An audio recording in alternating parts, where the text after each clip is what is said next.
फिर यहोवा ने मूसा से कहा, कनान देश जिसे मैं इज़राइलियों को देता हूँ उसका भेद लेने के लिए पुरुष को भेज। वे उनके पितरों के प्रति गोत्र के एक एक प्रधान पुरुष हों। यहोवा से यह आज्ञा पाकर मूसा ने ऐसे पुरुष को पारान जंगल से भेज दिया जो सब के सब इज़राइलियों के प्रधान थे। उनके नाम ये हैं, रूबेन के गोत्र में जक्कूर का पुत्र शम्मू, शिमोन के गोत्र में से होरी का पुत्र शपात, यहूदा के गोत्र में से यपुत्रे का पुत्र कलेब, इस्तखार के गोत्र में से योसेफ का पुत्र यिगाल, एप्रैम के गोत्र में से नून का पुत्र होशे, बिन्यामी के गोत्र में से रप्पू का पुत्र पतली, जबलून के गोत्र में से शोदी का पुत्र गदीएल, यूसुफ वंशियों में मनरस्से के गोत्र में से सूसी का पुत्र गद्दी, दान के गोत्र में से गमलल्ली का पुत्र अमीएल, आशेर के गोत्र में से मिकाएल का पुत्र शतूर, नप्ताली के गोत्र में से बुप्पी का पुत्र नऊबी, गाद के गोत्र में से माकी का पुत्र गुएल। जिस पुरुष को मूसा ने देश का भेद लेने के लिए भेजा था उनके नाम यही हैं। और नून के पुत्र होशे का नाम उसने यहोशू रखा। उनको कनान देश का भेद लेने को भेजते समय मूसा ने कहा, इधर से अर्थात दक्षिण देश से होकर जाओ और पहाड़ी देश में जाकर उस देश को देख लो कि कैसा है, और उसमें बसे हुए लोग को भी देखो कि वे बलवान हैं या निर्बल, थोड़े हैं या बहुत, और जिस देश में वे बसे हुए हैं वह कैसा है, अच्छा है या बुरा, और वे कैसी कैसी बस्तियां में बसे हुए हैं, और तंबुओं में रहते हैं या गढ़ अथवा किलों में रहते हैं, या वह कैसे देश है, उपजाऊ या बंजर, और उसमें वृक्ष है या नहीं। और तुम हियाव बांधे चलो और उस देश की उपज में से कुछ लेते भी आना। वह समय पहली पक्की दाखों का था, इसलिए वे चल दिए और सीन नामक जंगल से ले रहोब तक जो हमात के मार्ग में है सारे देश को देख भाल कर उसका भेद लिया। वे दक्षिण देश होकर चले और हेब्रोन तक गए। वहाँ अहीमन, शेशे और लम्मै नामक अनाक वंशी रहते थे। हेब्रोन मिस्री के सुआन से 7 वर्ष पहले बसाया गया था। तब वे एशकोल नामक नाले तक गए और वहां से एक डाली दाखों के गुच्छे समेत तोड़ ली, और 2 मनुष्य उसे एक लाठी पर लटकाए हुए उठा ले चले गए। और वे अनारों और अंजीरों में से भी कुछ कुछ ले आए। इस इज़राइली वहां से दाखों का गुच्छा तोड़ ले आए थे। इस कारण उस स्थान का नाम एस्कोल नाला रखा गया।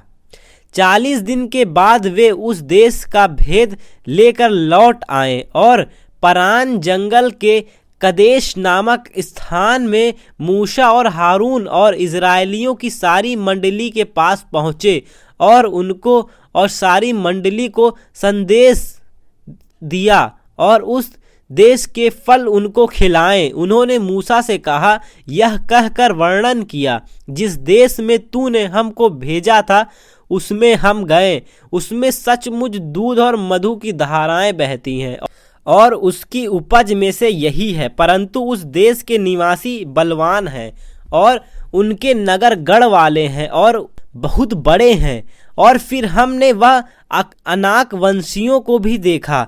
दक्षिण देश में अमेलेकी बसे हुए हैं और पहाड़ी देश में हित्ती, यबूसी और एमोरी रहते हैं, और समुद्र के किनारे किनारे और यरदन नदी के तट पर कनानी बसे हुए हैं। पर कलेब ने मूसा के सामने प्रजा के लोगों को चुप कराने के विचार से कहा, हम अभी चढ़ के उस देश को अपना कर लें, क्योंकि निसंदेह हम में ऐसा करने की शक्ति है। पर जो पुरुष उनके संग गए थे उन्होंने कहा, उन लोगों पर चढ़ने की शक्ति हम में नहीं, क्योंकि वे हमसे बलवान हैं। उन्होंने इजराइलियों के सामने उस देश की जिसका भेद उन्होंने लिया था यह कहकर भी निंदा की, वह देश जिसका भेद लेने को हम गए थे ऐसा है जो अपने निवासियों को निगल जाता है, और जितने पुरुष हमने उसमें देखे वे सब के सब बड़े ढील ढोल के हैं। फिर हमने वहाँ नपीलों को अर्थात नपीली जाति वाले अनाक वंशियों को देखा, और हम अपनी दृष्टि में उनके सामने टिड्डे के समान दिखाई पड़ते थे, और ऐसे ही उनकी दृष्टि में मालूम पड़ते थे। जब सारी मंडली चिल्ला उठी और रात भर वे लोग रोते ही रहे, और सब इजरायली मूसा और हारून पर बुड़बुड़ाने लगे, और सारी मंडली उनसे कहने लगी, भला होता कि हम मिस्र में मर जाते या इस जंगल में ही मर जाते। यहोवा हमको उस देश में से ले जाकर क्यों तलवार से मरवाना चाहता है? हमारी स्त्री और बाल बच्चे तो लूट में चले जाएंगे। क्या हमारे लिए अच्छा नहीं कि हम मिस्र देश में लौट जाएं? फिर वे आपस में कहने लगे, आओ हम किसी को अपना प्रधान बना लें और मिस्र को लौट चलें। तब मूसा और हारून इजरायली की सारी मंडली के सामने मुंह के बल गिरे, और नून का पुत्र यहोशू और यपुन्ने का पुत्र कालिब, जो देश के भेद देने वालों में से थे, अपने अपने वस्त्र फाड़कर इजरायली की सारी मंडली से कहने लगे, जिस देश का भेद लेने को हम इधर उधर घूम कर आए हैं वह अत्यंत उत्तम देश है। यदि यहोवा हमसे प्रसन्न हो तो हम को उस देश में जिसमें दूध और मधु की धाराएं बहती हैं पहुंचाकर उसे हमें दे देगा। केवल इतना करो कि तुम यहोवा के विरुद्ध बलवा ना करो और ना उस देश के लोग से डरो, क्योंकि वे हमारी रोटी ठहरेंगे। छाया उनके ऊपर से हट गई है और यहोवा हमारे संग है, उनसे ना डरो। जब सारी मंडली चिल्ला उठी कि इन पर पथराव करो, तब यहोवा का तेज मिलाप वाले तंबू से सब इजराइलियों पर प्रकाशमान हुआ। तब यहोवा ने मूसा से कहा, वे लोग कब तक मेरा तिरस्कार करते रहेंगे और मेरे सब आश्चर्य कर्म देखने पर भी कब तक मुझ पर विश्वास ना करेंगे? मैं उन्हें मरी से मारूंगा और उनके निज भाग से उन्हें निकाल दूंगा और तुझसे एक जाति उत्पन्न करूंगा जो उनसे बड़ी और बलवंत होगी। मूसा ने यहोवा से कहा, तब तो मिस्री जिसके मध्य में से तू अपनी सामर्थ दिखाकर उन लोगों को निकाल ले आया यह सुनेगा और इस देश के निवासियों से कहेगा, उन्होंने तो यह सुना कि तू जो यहोवा है इन लोगों के मध्य में रहता है और प्रत्यक्ष दिखाई देता है और तेरा बादल उनके ऊपर ठहरा रहता है और तू दिन को बादल के खंभे में और रात को अग्नि के खंभे में होकर इनके आगे आगे चला करता है। इसलिए यदि तू इन लोगों को एक ही बार में मार डाले तो जिन जातियों ने तेरी कीर्ति सुनी है वे कहेंगे कि यहोवा उन लोगों को उस देश में जिसे उनसे उन्हें देने की शपथ खाई थी पहुंचा ना सका। इस कारण उसने उन्हें जंगल में घात कर डाला। इसलिए अब प्रभु की सामर्थ की महिमा तेरे इस कहने के अनुसार हो कि यहोवा कोप करने में धीरजवंत और अति करुणामय है और अधर्म और अपराध का क्षमा करने वाला, परंतु वह दोषी को किसी प्रकार से निर्दोष ना ठहराएगा और पूर्वजों के अधर्म का दंड उनके बेटों और पोतों और परपोतों को देता है। अब इन लोगों के अधर्म को अपनी बड़ी करुणा के अनुसार जैसे तू मिस्र से लेकर यहाँ तक क्षमा करता रहा है वैसे ही अब भी क्षमा कर दे। यहोवा ने कहा, तेरी विनती के अनुसार मैं क्षमा करता हूँ, परंतु मेरे जीवन की शपथ, सचमुच सारी पृथ्वी यहोवा की महिमा से परिपूर्ण हो जाएगी। उन सब लोगों ने जिन्होंने मेरी महिमा मिस्र देश में और जंगल में देखी और मेरे किए हुए आश्चर्य कर्म को देखने पर भी 10 बार मेरी परीक्षा की और मेरी बातें नहीं मानी, इसलिए जिस देश के विषय मैंने उनके पूर्वजों से शपथ खाई उनको वे कभी देखने ना पाएंगे। अर्थात जितनों ने मेरा अपमान किया है उनमें से कोई भी उसे देखने ना पाएंगे, परंतु इस कारण कि मेरे दास काबिल के साथ और ही आत्मा है और उसने पूरी रीति से मेरी अनुकरण किया है, मैं उसको उस देश में जिसमें वह हो आया है पहुंचाऊंगा और उसका वंश उस देश का अधिकारी होगा। अमालेकियों और कनानी लोग तराई में रहते हैं, इसलिए कल तुम घूमकर प्रस्ताव करो और लाल समुद्र के मार्ग में जंगल में जाओ। फिर यहोवा ने मूसा और हारून से कहा, यह बुरी मंडली मुझ पर बुड़बुड़ाती रहती है, उसको मैं कब तक सहता रहूं? इज़राइली जो मुझ पर बुड़बुड़ाते रहते हैं उनका यह बुड़बुड़ाना मैंने सुना है। इसलिए उसने कहा कि यहोवा की यह वाणी है कि मेरे जीवन की शपथ, जो बातें तुमने मेरे सुनते कही है, निसंदेह मैं उसी के अनुसार तुम्हारे साथ व्यवहार करूँगा। तुम्हारे शव इसी जंगल में पड़े रहेंगे और तुम सब में से 20 वर्ष के या उससे अधिक आयु के जितने गिने गए थे और तुम मुझ पर बुड़बुड़ाते थे, उनमें से यपुन्ने के पुत्र काबिल और नून के पुत्र यहोशू को छोड़ कोई भी उस देश में न जाने पाएगा, जिसके विषय में मैंने शपथ खाई है कि तुमको उसमें बसाऊंगा। परंतु तुम्हारे बाल बच्चे जिनके विषय तुमने कहा है कि वे लूट में चले जाएंगे, उनको मैं उस देश में पहुंचा दूंगा और वे उस देश को जान लेंगे कि तुमने तुच्छ जाना है, परंतु तुम लोग के शव इसी जंगल में पड़े रहेंगे और जब तक तुम्हारे शव जंगल में ना गल जाएं तब तक, अर्थात 40 वर्ष तक तुम्हारे बाल बच्चे जंगल में तुम्हारे व्यभिचार का फल भोगते हुए चरवाही करते रहेंगे।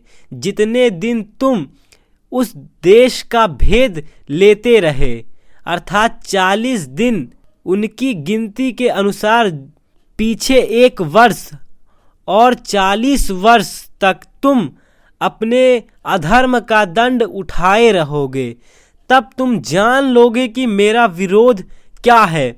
मैं यहोवा यह कह चुका हूँ कि इस बुरी मंडली के लोग जो मेरे विरुद्ध इकट्ठा हुए हैं इसी जंगल में मर मिटेंगे।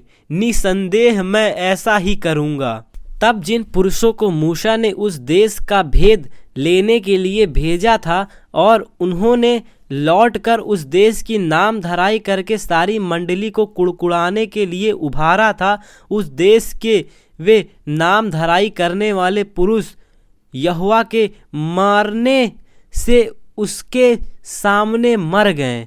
परंतु देश का भेद लेने वाले पुरुषों में से नून का पुत्र यहोशू और यपुन्ने का पुत्र काबिल दोनों जीवित रहे।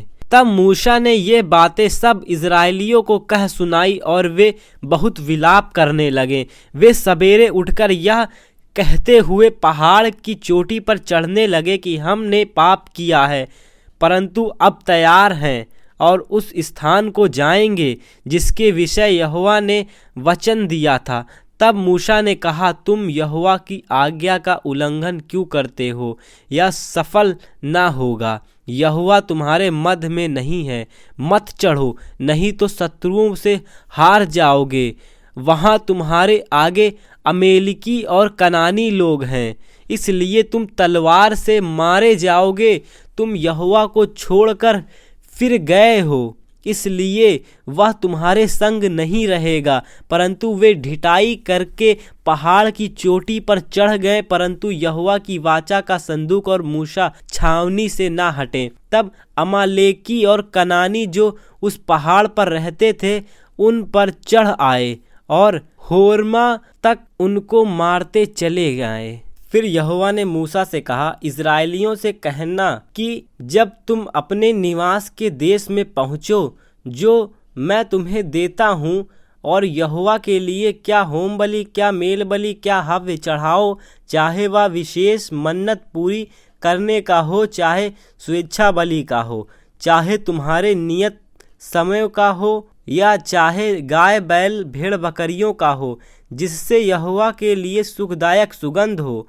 जब उस होम बलि या मेल बलि के संग भेड़ के बच्चे पीछे यहोवा के लिए चौथाई हीन तेल से सना हुआ एपा का 10वां अंश मैदा अन्न बलि करके चढ़ाना, और चौथाई हीन दाख मधु अर्घ करके देना, और मेढ़े पीछे तिहाई हीन तेल से सना हुआ एपा का 10वां अंश मैदा अन्न बलि करके चढ़ाना, और उसका अर्घ यहोवा को सुखदायक सुगंध देने वाला तिहाई हीन दाख मधु देना। और जब तुम यहोवा को होम बलि या किसी विशेष मन्नत पूरी करने के लिए बलि या मेल बलि करके बछड़ा चढ़ाए, तब बछड़े का चढ़ाने वाला उसके संग आधा हीन तेल से सना हुआ एपा का 3/10वां अंश मैदा अन्न बलि करके चढ़ाए, और उसका अर्घ आधा हीन दाख मधु चढ़ाए। वह यहोवा को सुखदायक सुगंध देने वाला हव्य होगा। एक एक बछड़े और मेढ़े या भेड़ के बच्चे या बकरी के बच्चे के साथ इसी रीति से चढ़ाया जाए। तुम्हारे बलि पशुओं को जितनी गिनती हो उसी गिनती के अनुसार एक एक के साथ ऐसा ही किया करना। जितने देश हों वे यहोवा को सुखदायक सुगंध देने वाला हव्य चढ़ाते समय ये काम इसी रीति से किया करो। और यदि कोई परदेशी तुम्हारे संग रहता हो तो तुम्हारी किसी पीढ़ी में तुम्हारे बीच कोई रहने वाला हो और वह यहोवा को सुखदायक सुगंध देने वाला हव्य चढ़ाना चाहे, तो जिस प्रकार तुम करोगे उसी प्रकार वह भी करेंगे। मंडली के लिए अर्थात तुम्हारे और तुम्हारे संग रहने वाले परदेशी दोनों के लिए एक ही विधि हो। तुम्हारी पीढ़ी पीढ़ी में सदा यह सदा की विधि ठहरे। जैसा कि तुमको वैसे ही परदेशी को भी यहोवा के लिए ठहराता है। तुम्हारे और तुम्हारे संग रहने वाले परदेशियों के लिए एक ही व्यवस्था और एक ही नियम है। फिर यहोवा ने मूसा से कहा, इज़राइलियों को मेरा यह वचन सुना कि जब तुम उस देश में पहुँचो जहाँ मैं तुमको लिए जाता हूँ और उस देश की उपज अन्न खाओ, तब यहोवा के लिए उठाई हुई भेंट चढ़ाया करो। अपने पहले गूंधे हुए आटे एक ही पापड़ी उठाई हुई भेंट करके यहोवा के लिए चढ़ाना। जैसे तुम खलियान में से उठाई हुई भेंट चढ़ाओगे वैसे ही उनको भी उठाया करना। अपनी पीढ़ी पीढ़ी में अपने पहले गूंदे हुए आटों में से यहोवा की उठाई हुई भेंट दिया करना। फिर जब तुम इन सब आज्ञाओं में से जिन्हें यहोवा ने मूसा को दिया है किसी का उल्लंघन भूल के करो, अर्थात जिस दिन से यहोवा आज्ञा देने लगा और आगे की तुम्हारी पीढ़ी पीढ़ी में उस दिन से जितनी आज्ञाएं मूसा के द्वारा दी है, उसमें यदि भूल से किया हुआ पाप मंडली के बिना जाने हुआ हो, तो सारी मंडली यहोवा को सुखदायक सुगंध देने वाला होम बलि करके एक बछड़ा और उसके संग नियम के अनुसार उसका अन्न बलि और अर्घ चढ़ाए और पाप बलि करके एक बछड़ा चढ़ाए। तब याजक इज़राइलियों की सारी मंडली के लिए प्रायश्चित करे और उनकी क्षमा की जाएगी, क्योंकि उनका पाप भूल से हुआ है और उन्होंने अपनी भूल के लिए अपना चढ़ावा अर्थात यहोवा के लिए हव्य और अपना पाप बलि उसके सामने चढ़ाया। इसलिए इज़राइलियों की सारी मंडली का और उसके बीच रहने वाले परदेशी का भी वह पाप क्षमा किया जाएगा, क्योंकि वह सब लोगों में के लोगों के अनजान में हुआ है, वह सब लोगों के अनजाने में हुआ है। फिर यदि कोई प्राणी भूल से पाप करे तो वह वर्ष की एक बकरी पाप बलि करके चढ़ाए और याजक भूल से पाप करने वाले प्राणी के लिए यहोवा के सामने प्रायश्चित करे, अतः इस प्रायश्चित के कारण उसका वह पाप क्षमा किया जाएगा। जो कोई भूल से कुछ करे, चाहे वह इस्राएलियों में देशी हो चाहे तुम्हारे बीच परदेशी होकर रहता हो, सब के लिए तुम्हारी एक ही व्यवस्था हो। परंतु क्या देशी क्या परदेशी जो प्राणी ढिठाई से कुछ करे, वह यहोवा का अनादर करने वाला ठहरेगा और वह प्राणी अपने लोगों से नष्ट किया जाएगा। वह जो यहोवा का वचन तुच्छ जानता है और उसकी आज्ञा का टालने वाला है, इसलिए वह प्राणी निश्चय नष्ट किया जाएगा, उसका अधर्म उसी के सिर पर पड़ेगा। जब इजरायली जंगल में रहते थे, उन दिनों एक मनुष्य विश्राम के लिए लकड़ी बीनता हुआ मिला, और जिनको वह लकड़ी बीनता हुआ मिला वे उसको मूसा और हारून और सारी मंडली के पास ले गए। उन्होंने उसको हवालात में रखा, क्योंकि ऐसे मनुष्य से क्या करना चाहिए वह प्रकट नहीं किया गया था। तब यहोवा ने मूसा से कहा, वह मनुष्य निश्चय मार डाला जाए। सारी मंडली के लोग छावनी के बाहर उस पर पथराव करें। इस प्रकार जैसे यहोवा ने मूसा को आज्ञा दी, उसी के अनुसार सारी मंडली के लोगों ने उसको छावनी से बाहर ले जाकर उस पर पथराव किया और वह मर गया। फिर यहोवा ने मूसा से कहा, इजरायलियों से कह कि अपनी पीढ़ी पीढ़ी में अपने वस्त्रों के छोर पर झल्लर लगाया करना, और एक एक छोर की झल्लर पर एक नीला फीता लगाया करना, और वह तुम्हारे लिए ऐसी झल्लर ठहरे जिससे जब जब तुम उसे देखो तब तब यहोवा की सारी आज्ञाएं तुम पर स्मरण आ जाएं और तुम उनका पालन करो, और तुम अपने अपने मन में अपनी अपनी दृष्टि के वश में होकर व्यभिचार ना करते फिरो जैसे करते आए हो, परंतु तुम यहोवा की सब आज्ञाओं को स्मरण करके उनका पालन करो और अपने परमेश्वर के लिए पवित्र बनो। और मैं यहोवा तुम्हारा परमेश्वर हूँ, जो तुम्हें मिस्र देश से निकाल ले आया, कि तुम्हारा परमेश्वर ठहरूं। मैं तुम्हारा परमेश्वर यहोवा हूँ। कोराह जो लेवी का परपोता, कहात का पोता और इस्यार का पोता था, वह एलीआब के पुत्र दातान और अबीराम और पेलेत के पुत्र ओन, इन तीनों रुबेनियों से मिलकर मंडली के 250 प्रधान जो सभासद और नामी थे उनको संग लिया, और वे मूसा और हारून के विरुद्ध उठ खड़े हुए और उनसे कहने लगे, तुमने बहुत किया, अब बस करो, क्योंकि सारी मंडली का एक एक मनुष्य पवित्र है और यहोवा उनके मध्य में रहता है। इसलिए तुम यहोवा की मंडली में ऊंचे पद वाले क्यों बने बैठे हो? यह सुनकर मूसा अपने मुंह के बल गिरा। फिर उसने कोरा और उसकी सारी मंडली से कहा, सवेरे यहोवा दिखला देगा कि उसका कौन है और पवित्र कौन है, और उसको अपने समीप बुला लेगा। जिसको वह आप चुन लेगा उसी को अपने समीप बुला भी लेगा। इसलिए हे कोरस, तुम अपनी सारी मंडली समेत यह करो, अर्थात अपना अपना धूप दान ठीक करो, और कल उनमें आग रखकर यहोवा के सामने धूप देना। तब जिसको यहोवा चुन ले वही पवित्र ठहरेगा। हे लेवियों, तुम भी बड़ी बड़ी बातें करते हो, अब बस करो।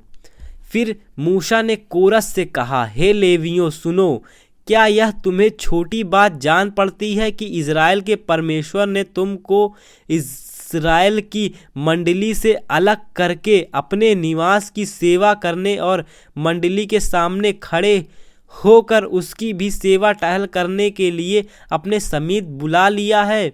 और तुझे और तेरे सब लेवी भाइयों को भी अपने समीप बुला लिया है, फिर भी तुम याजक पद के भी खोजी हो, और इस कारण तूने अपनी सारी मंडली को यहोवा के विरुद्ध इकट्ठा किया है।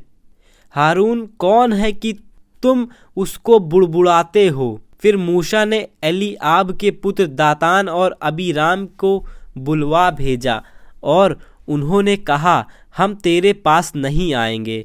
क्या यह एक छोटी बात है कि तू हमको ऐसे देश में जिसमें दूध और मधु की धाराएं बहती है इसलिए निकाल लाया है कि हमें जंगल में मार डाले? फिर क्या तू हमारे ऊपर प्रधान भी बनकर अधिकार जताता है? फिर तूने हमें ऐसे देश में जहां दूध और मधु की धाराएं बहती हैं नहीं पहुंचाता, और न हमें खेतों और दाख की बारियों के अधिकारी किया। क्या तू इन लोगों की आंखों में धूल डालेगा? हम तो नहीं आएंगे।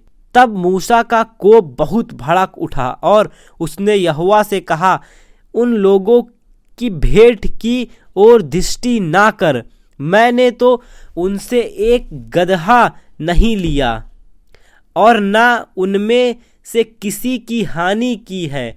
तब मूसा ने कोरह से कहा, कल तू अपनी सारी मंडली के साथ लेकर हारून के साथ यहोवा के सामने हाजिर होना, और तुम सब अपना अपना धूप दान लेकर उनमें धूप देना। फिर अपना अपना धूप दान जो सब समेत 250 लोग होंगे यहोवा के सामने ले जाना। विशेष करके तू और हारून अपना अपना धूप दान ले जाना। इसलिए उन्होंने अपना अपना धूप दान लेकर और उनमें आग भर रख कर उन पर धूप दान डाला, और मूसा और हारून के साथ मिलाप वाले तंबू के द्वार पर खड़े हुए। और कोरह ने सारी मंडली को उनके विरुद्ध मिलाप वाले तंबू के द्वार पर इकट्ठा कर लिया। तब मूसा का तेज सारी मंडली को दिखाई दिया। तब यहोवा ने मूसा और हारून से कहा, उस मंडली के बीच से अलग हो जाओ कि मैं उन्हें पल भर में भस्म कर डालूं। तब वे मुंह के बल गिर के कहने लगे, हे ईश्वर, हे सब प्राणियों के आत्माओं के परमेश्वर, क्या एक पुरुष के पाप के बदले तेरा क्रोध सारी मंडली पर होगा? यहोवा ने मूसा से कहा, मंडली के लोगों से कह कि कोरह, दातान और अबीराम के तंबुओं के आसपास से हट जाओ। तब मूसा उठकर दातान और अबीराम के पास गया और इजराइलियों के वृद्ध लोग उसके पीछे हो गए। और उसने मंडली के लोगों से कहा, तुम उन दुष्ट मनुष्यों के डेरे के पास से हट जाओ और उनकी कोई वस्तु ना छूना। कहीं ऐसा ना हो कि तुम भी उनके सब पापों में फंसकर मिट जाओ। यह सुन के वे कोरह, दातान और अबीराम के तंबुओं के आसपास से हट गए, परंतु दातान और अबीराम निकलकर अपनी पत्नियों, बेटों और बाल बच्चों समेत अपने अपने डेरे के द्वार पर खड़े हुए। तब मूसा ने कहा, इससे तुम जान लोगे कि यहोवा ने मुझे भेजा है कि यह सब काम करूं, क्योंकि मैंने अपनी इच्छा से कुछ नहीं किया। यदि उन मनुष्यों की मृत्यु और सब मनुष्यों के समान हो और उनका दंड सब मनुष्यों के समान हो, तब जानो कि मैं यहोवा का भेजा हुआ नहीं हूँ। परंतु यदि यहोवा अपनी अनोखी शक्ति प्रकट करे और पृथ्वी अपना मुंह पसार कर उनको और उनका सब कुछ निगल जाए और वे जीते जी अधोलोक में जा पड़े, तो तुम समझ लो कि मनुष्यों ने यहोवा का अपमान किया है। वह ये सब बातें कह ही चुका था कि भूमि उन लोगों के पांव के नीचे फट गई और पृथ्वी ने अपना मुंह खोल दिया और उनका और उनके घर द्वार का सामान और कोरह के सब मनुष्य और उनकी सारी संपत्ति को भी निगल गई, और वे और उनका सारा घराना जीवित ही अधोलोक में जा पड़े, और पृथ्वी ने उनको ढांप दिया और वे मंडली के बीच में से नष्ट हो गए। और जितने इजरायली उनके चारों ओर थे वे उनका चिल्लाना सुनकर कहते हुए भागे कि वही पृथ्वी हमको भी ना निगल ले। तब यहोवा के पास से आग निकली और उन 250 धूप चढ़ाने वालों को भस्म कर डाला। तब यहोवा ने मूसा से कहा, हारून याजक के पुत्र एलीहजार से कह कि उन धूपदानों को आग में से उठा ले और आग के अंगारों को उधर ही छितरा दे, क्योंकि वे पवित्र हैं। जिन्होंने पाप करके अपने ही प्राण की हानि की है, उनके धूपदानों के पत्थर पीट पीट कर बनाए जाएं, जिससे कि वह वेदी के मढ़ने के काम आए, क्योंकि उन्होंने यहोवा के सामने रखा था। इससे वे पवित्र है। इस प्रकार वह इजरायलियों के लिए एक निशान ठहरेगा। इसलिए एलीहजार के याजक ने उन पीतल के धूपदानों को, जिनमें उन जले हुए मनुष्य ने धूप चढ़ाया था, लेकर उनके पत्थर पीट कर वेदी के मढ़ने के लिए बनवा दिए, कि इजरायली को इस बात का स्मरण रहे कि कोई दूसरा जो हारून के वंश का ना हो, यहोवा के सामने धूप चढ़ाने को समीप ना आए। ऐसा ना हो कि वह भी कोराह और उनकी मंडली के समान नष्ट हो जाए, जैसे कि यहोवा ने मूसा के द्वारा उसको आज्ञा दी थी। दूसरे दिन इजरायलियों की सारी मंडली यह कहकर मूसा और हारून पर बुड़बुड़ाने लगी कि यहोवा की प्रजा को तुमने मार डाला है। और जब मंडली के लोग मूसा और हारून के विरुद्ध इकट्ठे हो रहे थे, तब उन्होंने मिलाप वाले तंबू की ओर दृष्टि की और देखा कि बादल ने उसे छा लिया है और यहोवा का तेज दिखाई दे रहा है। तब मूसा और हारून मिलाप वाले तंबू के सामने आए। तब यहोवा ने मूसा और हारून से कहा, तुम उस मंडली के लोगों के बीच से हट जाओ कि मैं उन्हें पल भर में भस्म कर डालूं। तब वे मुंह के बल गिरे और मूसा ने हारून से कहा, धूपदान को लेकर उसमें वेदी पर से आग रख कर उस पर धूप डाल। मंडली के पास फुर्ती से जाकर उसके लिए प्रायश्चित कर, क्योंकि यहोवा का कोप अत्यंत भड़का है और मरी फैलने लगी है। मूसा की आज्ञा के अनुसार हारून धूपदान लेकर मंडली के बीच में दौड़ गया और यह देखकर कि लोग में मरी फैलने लगी है, उसने धूप जलाकर लोग के लिए प्रायश्चित किया और वह मुर्दे और जीवित के मध्य में खड़ा हुआ। तब मरी थम गई और जो कोराह के संग भागी होकर मर गए थे, उन्हें छोड़ जो लोग इस मरी में मरे गए, वे 14,700 थे। तब हारून मिलाप वाले तंबू के द्वार पर मूसा के पास लौट गया और मरी थम गई।